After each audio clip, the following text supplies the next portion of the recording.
Get your ears wrapped around the Golden State Media Concepts Basketball Podcast. All the scoop you need to know from college basketball to the NBA and even March Madness. News of your rising stars. Topics on and off the hardwood. This is the Golden State Media Concepts Basketball Podcast.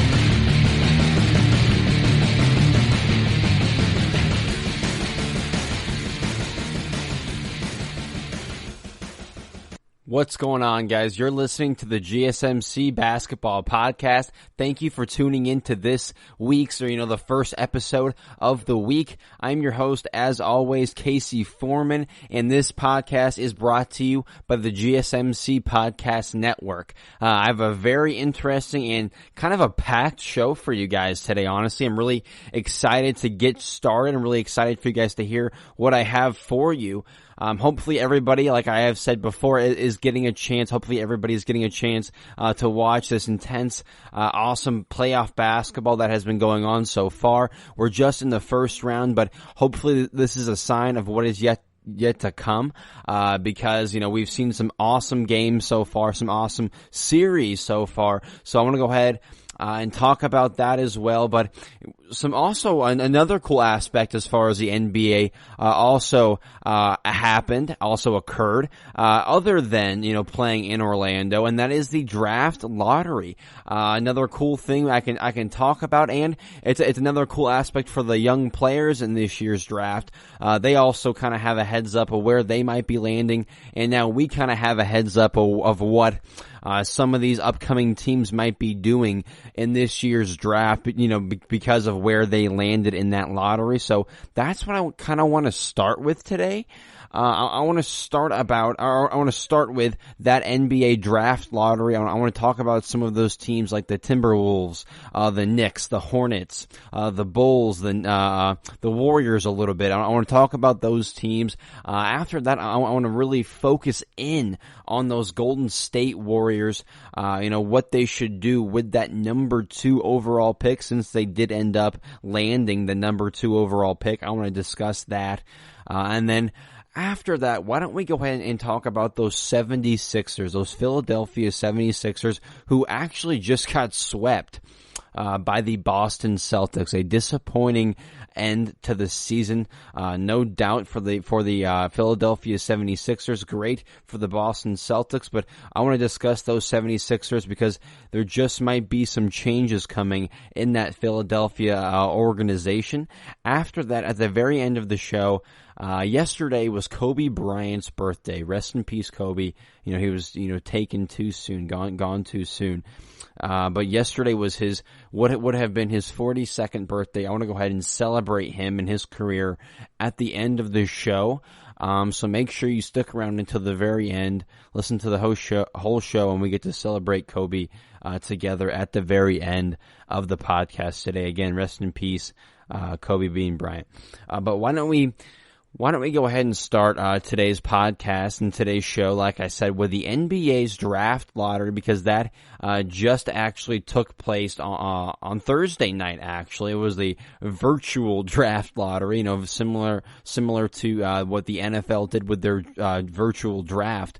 The NBA did a virtual draft lottery, similar to, I'm guessing, to what we'll see in the actual NBA draft in October. We had the virtual draft lottery. I think it went well. It was kind of weird. If you didn't really watch that NFL draft, it might have been kind of weird for you, but I watched that NFL draft, so I was kind of used to it. I'm kind of like, okay, we're drafting online virtually now. And it was kind of cool to see D'Angelo Russell's staff, those big name guys, representing their teams in this draft.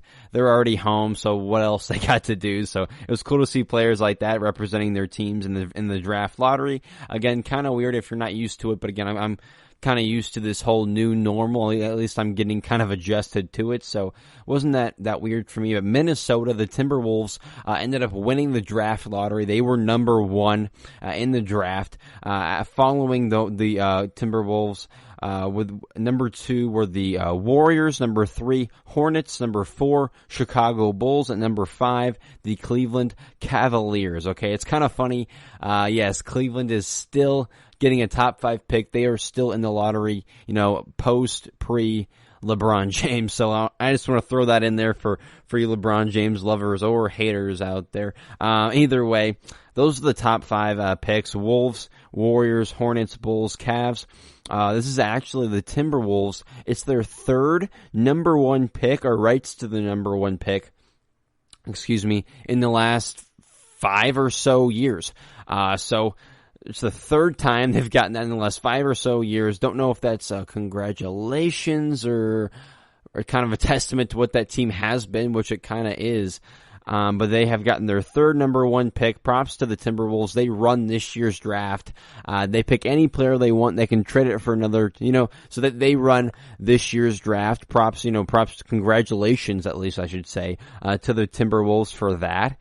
Multiple players, in my opinion, have the possibility, the capability of going number 1. At least they did before this year's draft lottery. Now that Minnesota has officially won the draft, they have the number 1 pick. It's kind of solidified, at least in my mind, that Anthony Edwards, the guard, from Georgia, he kind of seems to be the best bet for Minnesota at this point. Okay, they seem to be looking for a shooting, defending guard / forward. Okay, that is really what they're looking for. They have their center in Karl Anthony Towns. They have their point guard in D'Angelo Russell, recently trading Andrew Wiggins for him. So they seem to have those 2 positions locked up for the foreseeable future. They have their guys at those 2 positions, okay?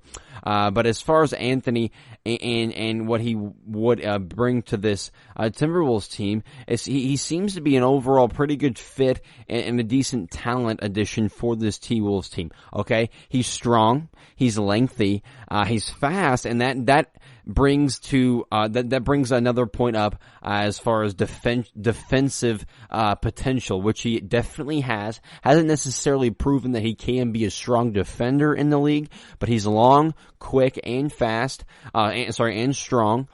So he definitely has defensive potential. Like I said, they don't need a Wiseman or a the LaMelo Ball necessarily, because they have those 2 positions already locked up. Unless something unexpected really happens, I do see Anthony Edwards going to Minnesota with that number 1 overall pick. Like I said, they need either a guard or a forward who can bring scoring in. And as far as this year's draft, like I said, multiple guys, but as far as what they're specifically needing, I'm leaning towards Anthony Edwards being the number 1 pick. Again, unless something unexpected happens, I see Edwards in Minnesota. Like I said, actually I haven't said this yet, but I thought about this earlier today, maybe a couple days ago, when I was thinking about today's show, what should be on it, and I thought about D'Angelo Russell. First, he was on the Los Angeles Lakers, right? He was on the Lakers, and they trade him, right before the upcoming draft. They trade him to the Brooklyn Nets and draft Lonzo Ball to replace him at the point guard position. Now, they kind of have an opportunity, if they wanted to trade D'Angelo Russell again, or, he gets traded again for another Ball brother at the same point guard position. So, will history repeat itself? I don't think so. I kind of hope not. But the potential is there to see D'Angelo get traded for yet another Ball brother. Hopefully this this doesn't happen, and Minnesota seems to have their guy for the foreseeable future, but the potential is there for history to repeat itself. Hopefully it doesn't happen.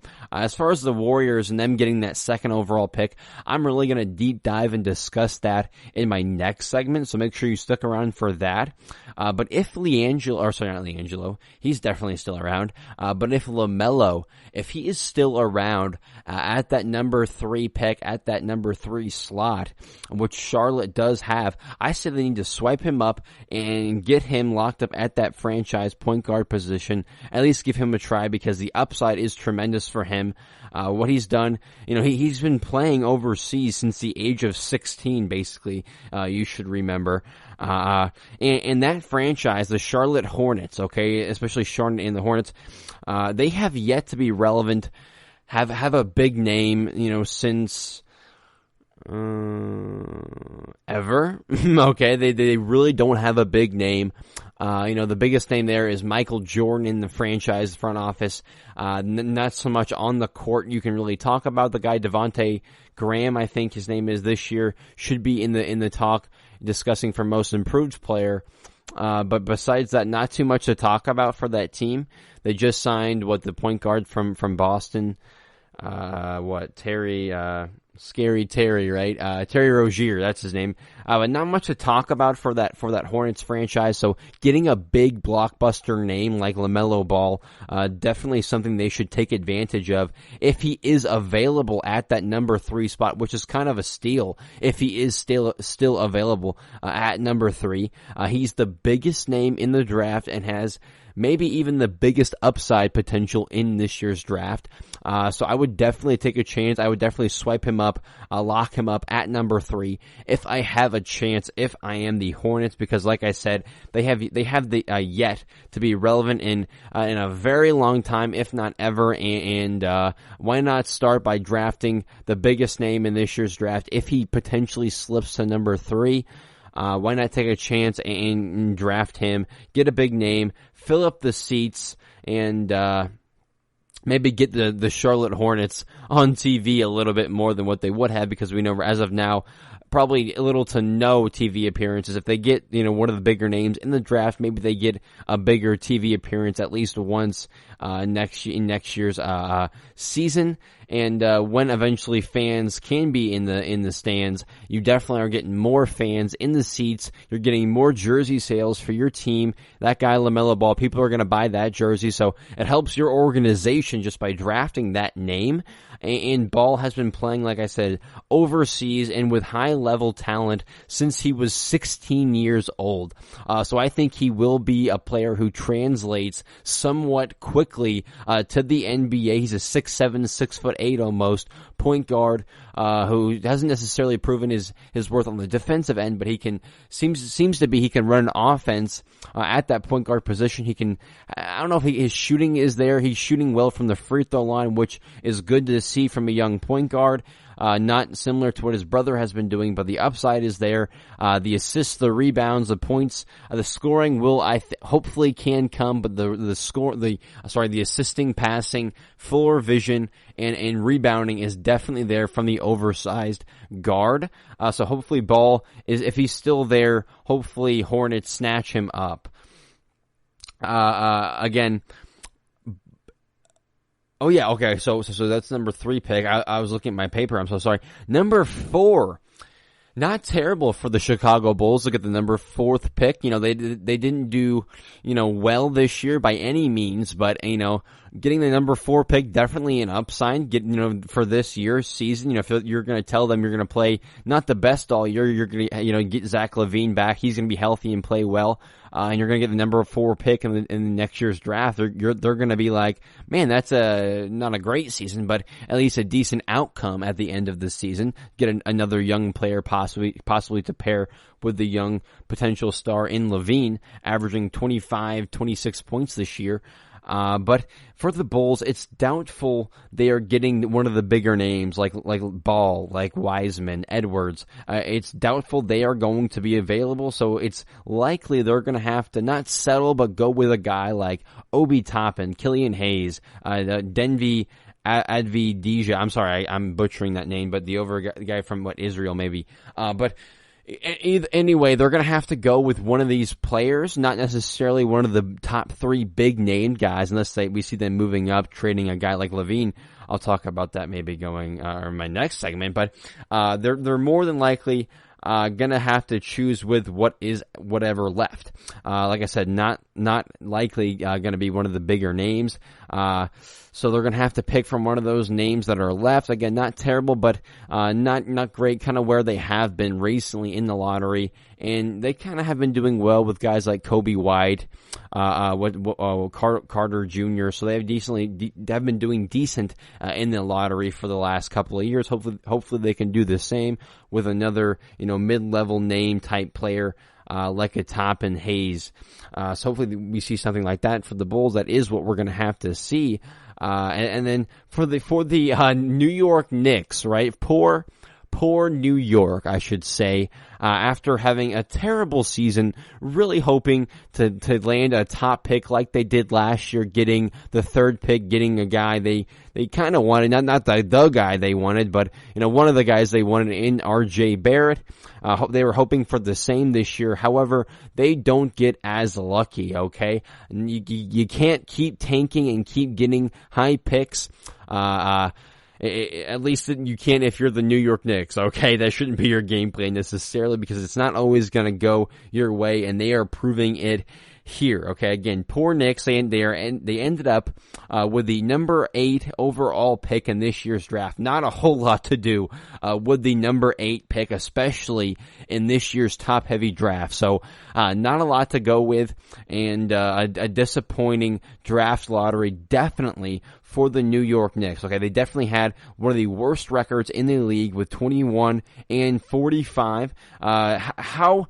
What do they do? What do they do going forward? They have no real cap space, going at least in the next couple of years. Do we see them try to trade up for a guy like LaMelo Ball?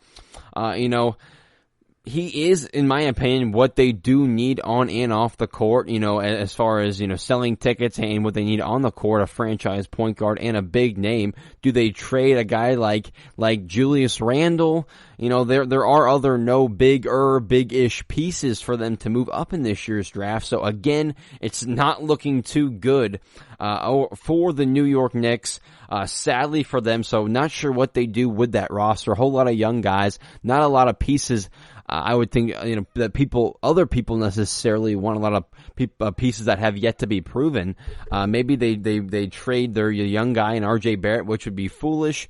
Do they trade the guy they just signed in Julius Randle?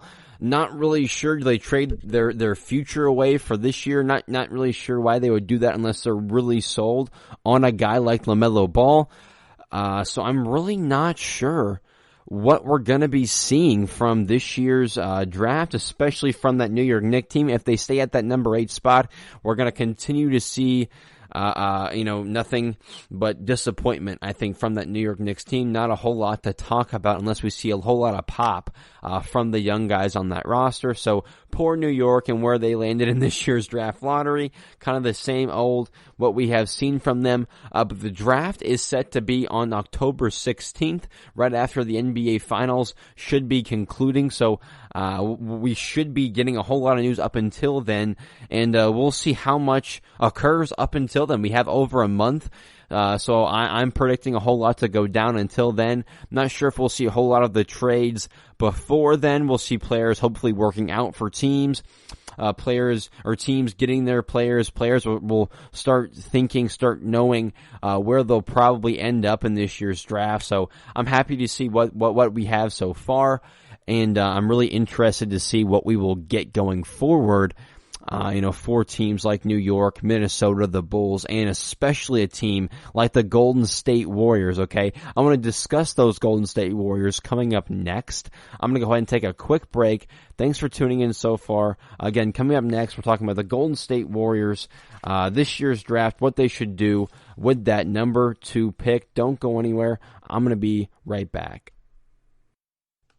All right, listen up, sports bettors. This is Casey here to tell you about my favorite sports book, and it has to be BetUS. Football, basketball, baseball, they are all back, and that means it's time to get down your bets. I only endorse one sportsbook, and that is BetUS.com. Why? It's because BetUS is the pioneer in online betting with more than 25 years in the business. You guys need a sportsbook with integrity, longevity, and you guys need to know that you're going to get paid. You need a sportsbook that offers everything like live betting, MMA, golf, horses, esports, all sorts of entertainment, whatever you guys are into, all kinds of crazy prop bets and futures. You guys can call today at 1-800-MY-BET-US. That's 1-800-MY-BET-US. And they will walk you guys through getting started. It's a really quick and easy process. Nobody in the industry is going to give you guys a bigger bonus than BetUS. Join right now and mention GSMC, and you can get up to 150%. Again, up to 150% bonuses on your first deposit. Nobody can beat that in the business. Okay, I bet at BetUS. You guys should too. You guys can join today. Again, it's BetUS.com, or you guys can call 1-800-MY-BET-US. Again, 1-800-MY-BET-US. Mention GSMC to get 150% in bonuses on your first deposit. You guys can join today. Are you looking for the very best NFL and college football podcast? Then check out the GSMC Football Podcast. Get the latest football news both on and off the field. From the NFL Draft to trades to the rumor mill to the NFL Combines, they got you covered. That's GSMCpodcast.com/football-podcast. Get updates on college rivalries, game day insights, and much, much more. It's football talk the way you want it. This show eats, sleeps, and breathes football. Don't forget to like them on Facebook and follow them on Twitter. Visit GSMCpodcast.com for more info.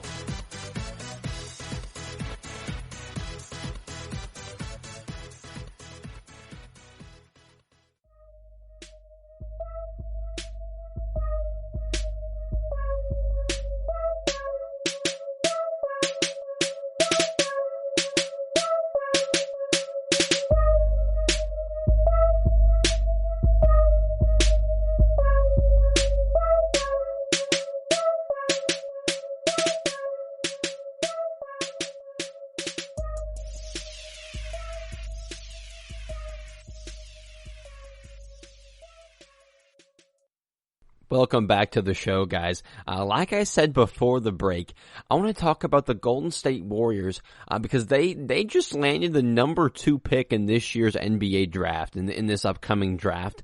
And if you were to tell a person who doesn't really necessarily follow basketball, they kind of do. Obviously, everybody kind of, everyone basically in the country knows, in the world kind of knows Golden State and the run they have had recently. So, if you were to tell them that they now have the number 2 pick in the NBA draft, if you just go ahead and tell them that the Golden State Warriors had the number 2 pick, they're going to be surprised. Okay, they're going to be like, what? I thought that team was, the best ever. I thought they were winning the finals. How do they have the number 2 pick? And then you would then say to them, no, they aren't supposed to be here. Okay, no, they are not. They're not rebuilding. This is not a place they are supposed to be. But this is where they are after injuries sidelining their 2 best players for an entire season. Okay, so this is where they are after Klay Thompson tears his ACL. Steph Curry breaks his hand 2 games into the NBA season. The Warriors find themselves with the worst record in the entire NBA. Okay, that is where they are now, but I should tell you that is not where they are supposed to be. Okay, that's not where they are supposed to be. But again, they find themselves now with the second best pick in this year's draft. Now at full strength also. Okay, they are now at full strength. Klay Thompson has said to be, 100% cleared for basketball activities. Steph obviously was cleared at the end of the regular season before the hiatus. Steph played a game, I think, against the Toronto Raptors. Both of those two guys are back. They have Draymond has been healthy. They have a new addition in Andrew Wiggins. So they have a young and a now healthy at full strength team, and they now have options with this young, talented team because they have pieces. They have multiple pieces here, and yeah, let's go ahead and break down the move. They have the number 2 pick. What should they do with the number 2 pick? Since Steph Curry, Klay Thompson, and Draymond Green are all three in their primes, arguably, in their careers, I would say they're all three in their primes. Maybe you could say Draymond is at the tail end, but I could argue Steph and Klay are right there in the middle of their primes still to this day. They have a couple of young guys like Wiggins and Pascal, but they don't seem to need too much developing as of right now.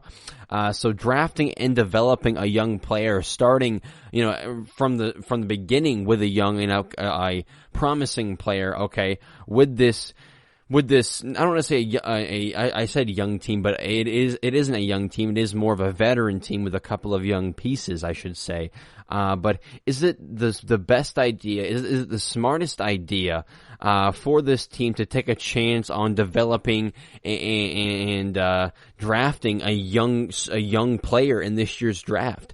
It's a very intriguing concept. It's a lot of things you need to look at, a lot of boxes you need to cross or check, and a lot of things you can talk about. You could say history could be repeating themselves, okay? And if you're asking me what am I talking about, I would say, remember those 99 Spurs who won the championship, the year after drafting Tim Duncan, okay? They already had a pretty good team in place. They then go and draft the best player in the draft in Tim Duncan, obviously the best power forward arguably in the history of the league. But the Spurs look out, draft him, and win a championship the year after. So you could say history could be arguably repeating themselves here, but then I go ask you, who is this year's Tim Duncan? Okay, is there a Tim Duncan in this year's draft? I then say most likely no. No, probably not. Okay, is it Wiseman? He's obviously the best big man in this year's draft. Is James Wiseman? Are you going to tell me he's the next Tim Duncan? I would then probably laugh and say probably not, and bet all the money I have against that. I don't want to say anything, but you're talking about the best power forward of all time. At least I am here. I'm setting up this scenario. I know. Either way,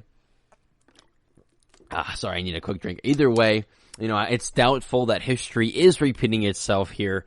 I like him a lot, but the Warriors, if they do go the route of a big man, they need a guy who can spread the floor, not necessarily a rim defender, a post presence that Wiseman is. He can guard kind of on the perimeter, but has yet to prove he has an outside jump shot, so not necessarily as of now a pick I would take.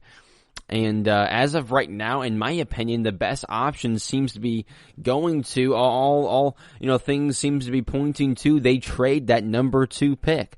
But then it's all simply like, yeah, just trade the number 2 pick for an all-star, and you're right back there. Yeah, it's really easy to say that, but then you have to go break it down and think about it. Who would want this number 2 pick in this year's top-heavy draft? Yes, you don't have the best pick, but then you have the second best pick if you trade the Warriors for this, and you basically have your guy not named Anthony Edwards, okay? It's pretty much locked up. In my eyes, I see the Timberwolves taking Anthony Edwards.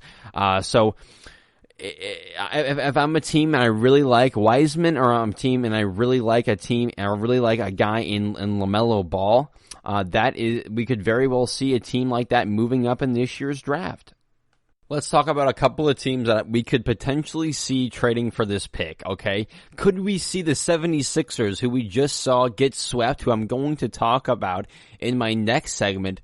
Do we see them possibly starting over, at that center position, maybe for a trade that involves the number 2 pick, which could be Wiseman, and a guy like Wiggins, maybe Pascal, and maybe next year's pick, from the Timberwolves. Maybe the Sixers, say, okay, let's go ahead and start over. Let's keep the team we have now in Simmons, Harris, and Horford. Let's trade the big guy in Embiid. Let's get a couple of first round picks, let's get our next center. Let's get a couple of guys we know who can play right away, who can help this team win right away. The Warriors then also get a guy in Joel Embiid, a proven center, not a guy who can really do it on his own, but a guy who can spread the floor, but who can also be a post presence if you want him to, with the guys like Stephen Clay really spreading the floor. I know I said earlier, I don't necessarily need the Warriors to get a post presence, but a guy like Joel Embiid, one of the best centers in the NBA, that is one of the exceptions I would make. He's a guy who can shoot on the perimeter. He could work on that with the Splash Brothers. He's gonna get more room than ever, playing with guys like Steph and Clay. Steph and Clay are also gonna get, great shots with a guy like Embiid down in the paint. So a guy like Embiid, I could see potentially working an already proven a center post presence who can also spread the floor. However, I don't know if the 76ers are willing to part with the All-NBA talent quite yet. I think we will see a move in the head coaching position, but I'm not quite sure if they're ready to make a move as far as Embiid goes. But if they do, Wiseman, Wiggins, Pascal, another first round pick for next year isn't terrible for a guy like Joel Embiid. If you are in fact looking to change up your roster. So I could very well see that happening if a team in Philadelphia is wanting to switch up their team, switch up their roster going forward. I could very well see that happening. Again, it really depends more on Philadelphia's end. It really doesn't depend. I pretty much know for a fact Golden State would take that. If you're offering Joel Embiid, one of the best centers in the league today, if you're offering him for a unproven rookie and some other really good role players potentially, you're taking that if the Warriors. And for the 76ers, if you're starting over a first round pick, a potential, a starting franchise center in Wiseman, a next year first round pick, a couple of guys like Pascal and Wiggins who can help you win, that's not terrible. They might be able to get better. But again, if you're looking to make a move right now, we could very well see that happening with, don't count out that Golden State front office. We could see Washington, who's been kind of rebooting for years now. We could kind of see them make a change with their team, maybe move Bradley Beal for that pick and Wiggins and maybe another first. I don't know. I would love that trade for Golden State as well. Maybe again, we see Washington trading Beal. Another pick, do we see the Bulls, who have the number 4 pick, do we see them trying to get a couple of top 5 picks and move a guy in Levine who maybe they aren't too sold of? I believe I've heard him in trade talks before, so do we see his name come up again? Do we see the Bulls trade Levine for that number 2 overall pick so they can have 2 in the top 5 and get a guy in LaMelo and then another so-so guy in the draft at number 4? Who knows? Maybe we see that, but we could very well see the Bulls moving up to get that number 2 pick with a guy like Levine. Tobias Harris, not necessarily a guy who has worked in Philadelphia. Do we see him get traded for maybe a number 2 overall pick in a point guard who they think can help, spread the floor, move the ball better in Philadelphia in LaMelo Ball? Not sure, really what they could do, but Tobias Harris may be a possible thing. If things go badly for Milwaukee, hey, never count out a Giannis to Golden State trade. You could do a whole Anthony Davis thing. I want to go to LA, trade me there. We could see that option for Golden State in the Milwaukee and Giannis case. I may be stretching on some of these. I may be reaching on some of these moves, but we could very well see any one of these, in my opinion. Again, I could be overestimating, but you don't want to underestimate Golden State and their front office. It really does depend on the different teams that involve themselves in these trade talks, but there very well could be a whole bunch of different teams in talks for this pick, because we know a team in Golden State isn't necessarily too serious on this year's draft class, or there could be none really. They end up with a guy like Wiseman or Anthony Edwards or Killian Hayes, or they end up trading it for a Aaron Gordon or another Andrew Wiggins type of player. Either way, I spent the last 10, 12, 15 minutes, going over all of the options that they do in fact have. So they have many options. I could very well see them going with a big name like Joel Embiid. Giannis is kind of a reaching stretch. Maybe they go for more of a believable and realistic, I should say, move, like Tobias Harris or Bradley Beal. He's kind of realistic, kind of reaching as well. Maybe like an Aaron Gordon type player. Either way, they have players, they have options. I'm excited to see what Golden State in their front office does, what they do with that first round pick. They have a $17 million trade exception. They have next year's pick from Minnesota. They have young players like Wiggins and Pascal, so don't count out the front office and the pieces they do in fact have.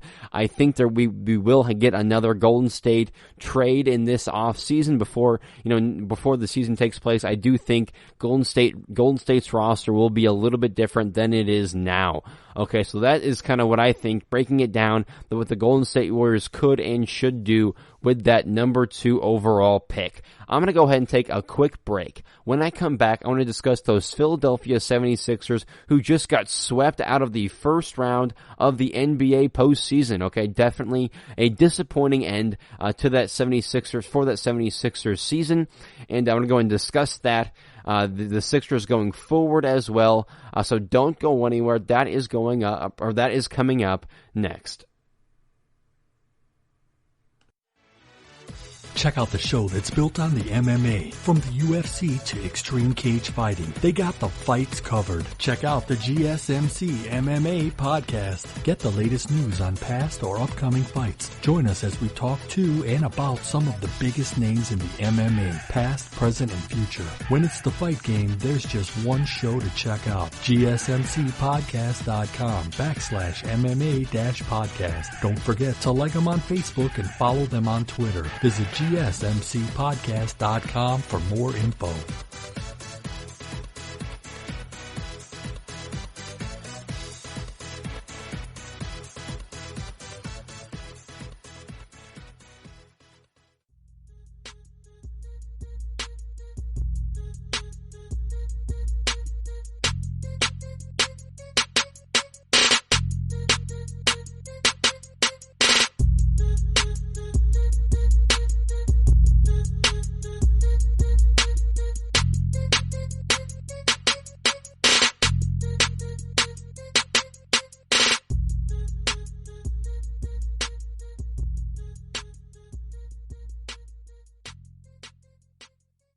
All right, everyone. Welcome back to the third segment of today's podcast. I want to go ahead and discuss the Philadelphia 76ers.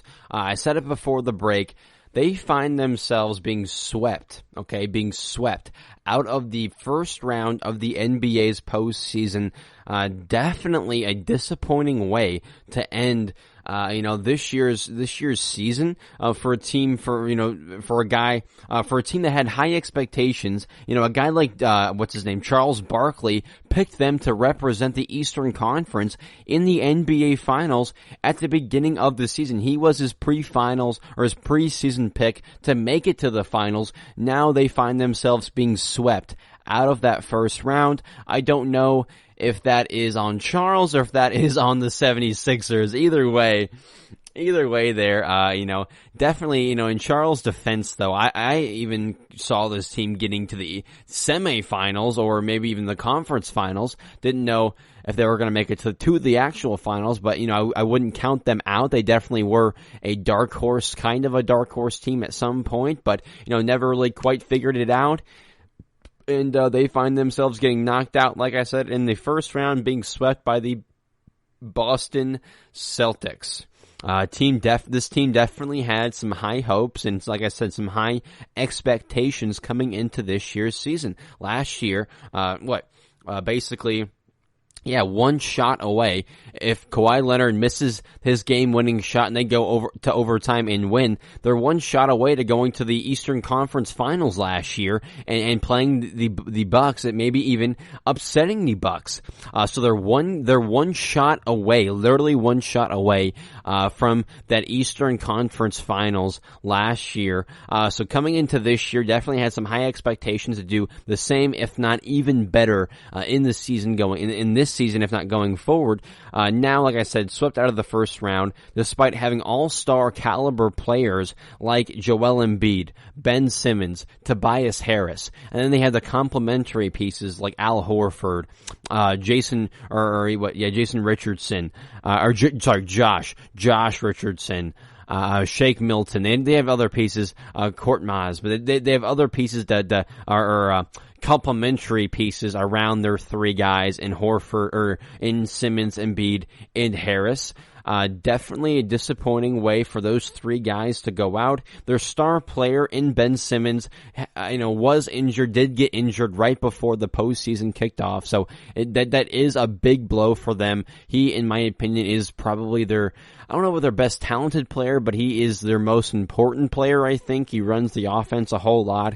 Passes, rebounds, scores. He does basically everything. He leads them on the defensive end, arguably leading the league in steals per game. So, losing Ben Simmons was a big blow. But like I said, they still had pieces like Embiid, Harris, Richardson, Horford. They still had other guys to help them, not get swept in this first round. At least win a couple of games and make it interesting. They failed to do so, like I said, though, not winning a single game. Very disappointing in my eyes. I thought they would have done better. I didn't see the sweep coming.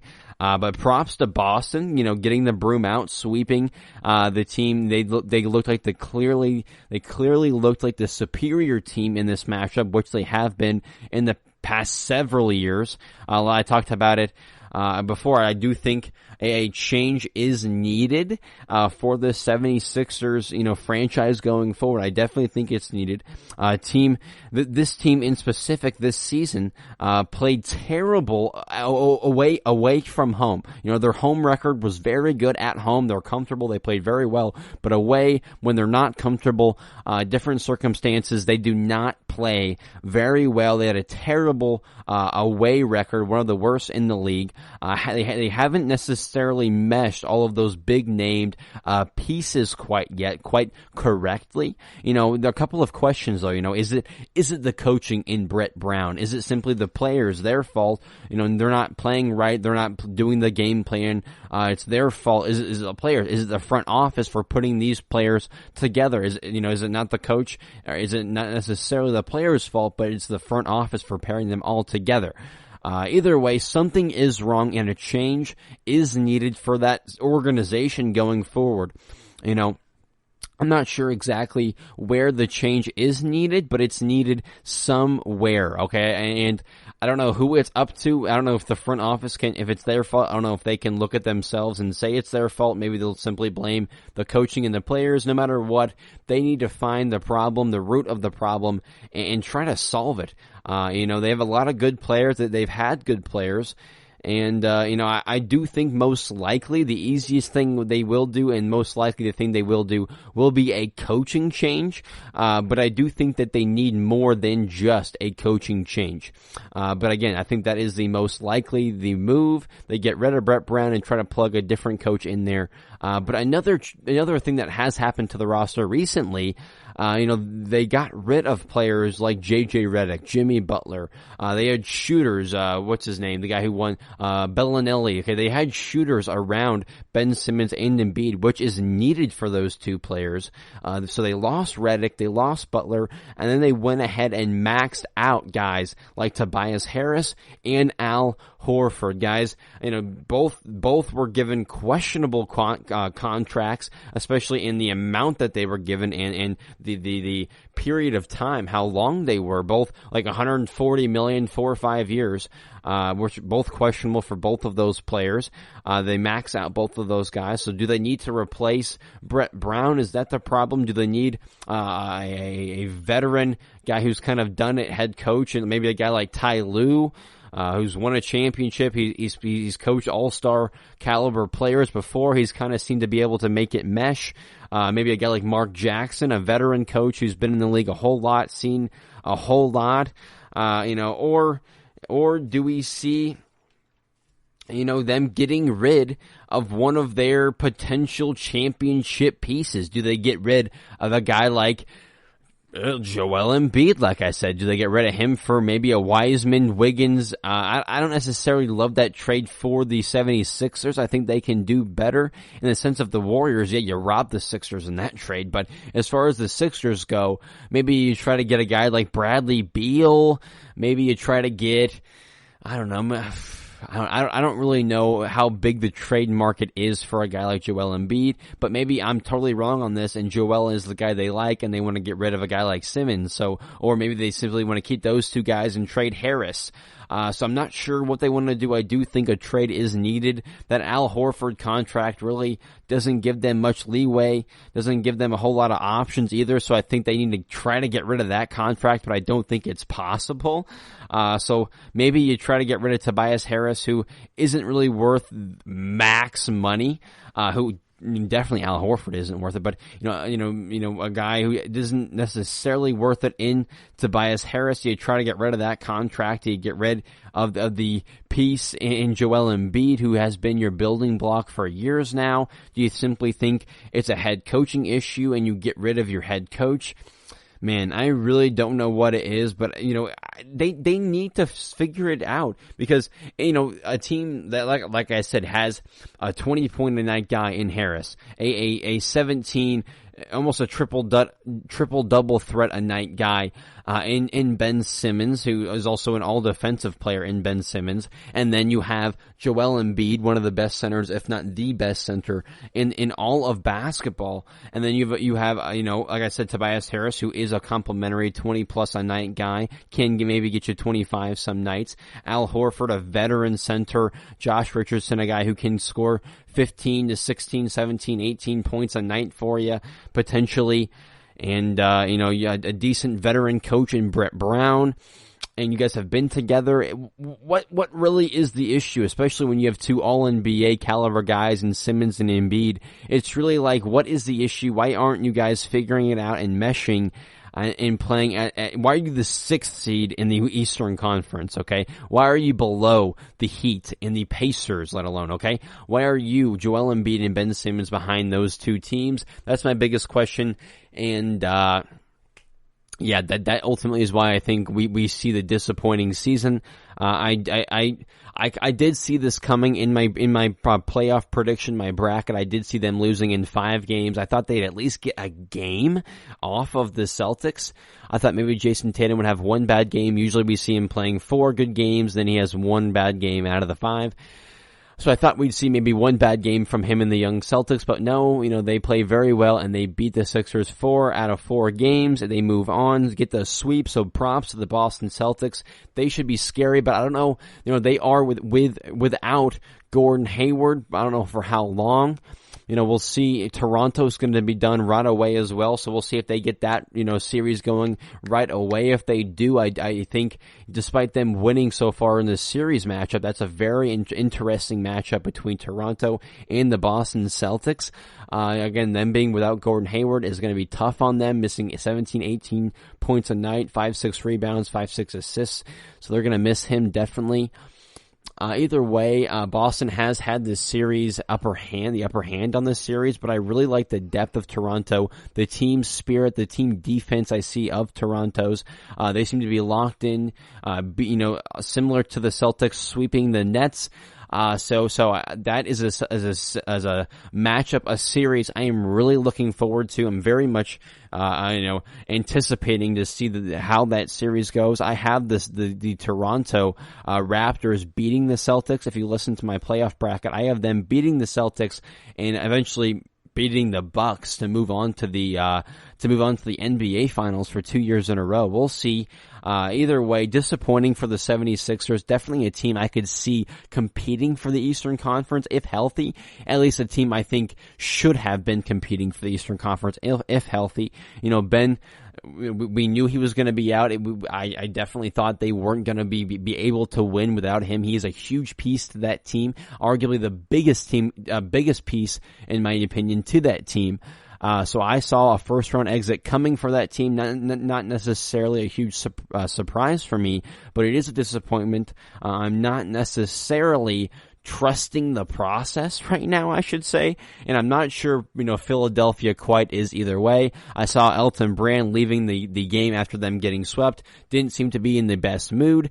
Joel, his spirit seems to be as kind of an all-time low.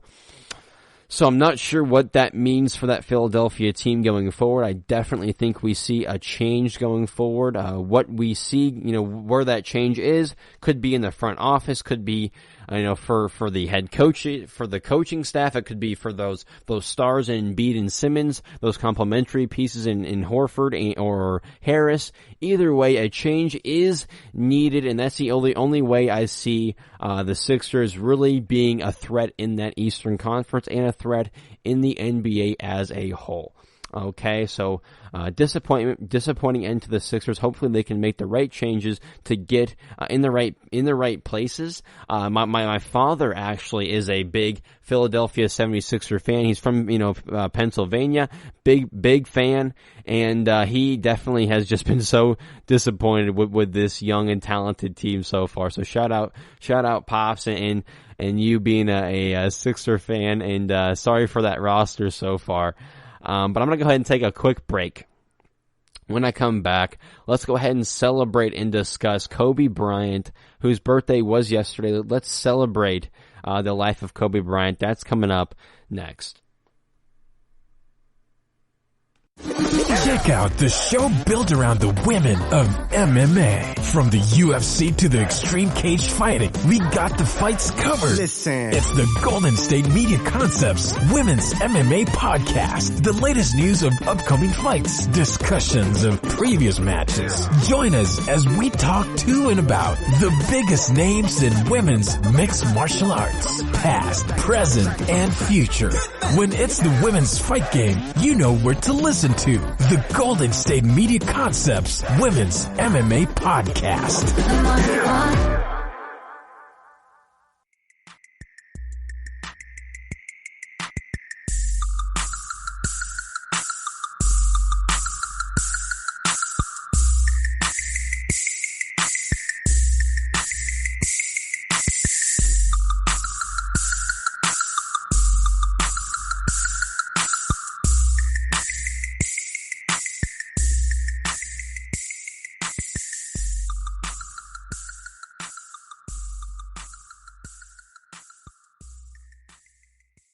All right, everybody. Welcome back to my final segment of today's podcast, of my first podcast of the week. So thanks for tuning in. Thanks for sticking around this long, this far into the podcast. Like I said before the break, I do want to discuss Kobe Bryant. Yesterday, the day I'm recording today, would have been his 42nd birthday. Today would have been his 42nd birthday, and it truly is. This is the first time I really have spoken on Kobe and his death on this podcast. With his birthday being yesterday, I find it being, what a better time to honor him and talk about him and celebrate him. But it really is crazy to think, to comprehend. I don't even know if I have comprehended it all the way still. But that he is gone, and like I said, it is definitely too soon. He was taken too soon, definitely too soon. We're all missing him still to this day. Obviously, hasn't even been a year, so obviously we're all still missing him. But would have been 42. I would like to celebrate him today at the end of the show. Why not? We end the show with a. It is a sad topic, but let's try to end it on a light note, a high note, celebrating Kobe Bryant, not dwelling on the passing, because he wouldn't want us to do that. Let's do the Kobe way. Keep focusing, Mamba mentality, and let's go ahead and celebrate what he did in his life, in his career. It's been almost 9 months since he passed away in that tragic helicopter accident. It wasn't just him that passed away. It was also his young daughter, and 10 total other people that all passed away in that accident. So I want to remember all of those victims, or all of those people who passed away, and remember them. Hopefully they'll rest in peace, all of them. We're all remembering them. They are not forgotten. We all remember them. Their legend, their legacy lives on through the Bryant family, through the family members they have, through all of us speaking about them now. But it's been almost 9 months since they passed away in that tragic helicopter accident, and I remember the day, very clearly. I remember it like it was honestly last week. I was on my way, I think, to get some chicken fingers from Cane's, I think. And my brother texted me or called me, and he's like, "Dude, did you hear about Kobe?" And I'm like, "Kobe who? Kobe? What about Kobe? That's never good." And I didn't want to believe it. I didn't believe it, and I thought it was just fake news, as everybody kind of did at first. Everyone was hoping it was just fake and not true. But no, he passed away, and yeah, we're all still dealing with it. But Kobe was, what wasn't Kobe? I should honestly say, what wasn't he? In my eyes, he's a top 10 to some people. He's a top 5 player of all time in the NBA, in league history. In my eyes, he's the second best shooting guard of all time to Michael Jordan. There's no one better but Michael than him at that position. He has an MVP award. He should have a couple more, but he has an MVP award. He's a 5-time NBA champion. Okay, won it 5 times. He's a 2-time Finals MVP. Out of those five championships, he won the Finals MVP 5 times. The other 3, you can't really blame him. He was playing with Shaquille O'Neal for sakes. Okay, so you can't blame him for not winning those other 2 when he had, the diesel down low, absolutely dominating on both ends. So you can't blame him for not having all 5, but he has 2 Finals MVPs, 5 rings. He's a 18-time, okay, he's an 18-time NBA All-Star.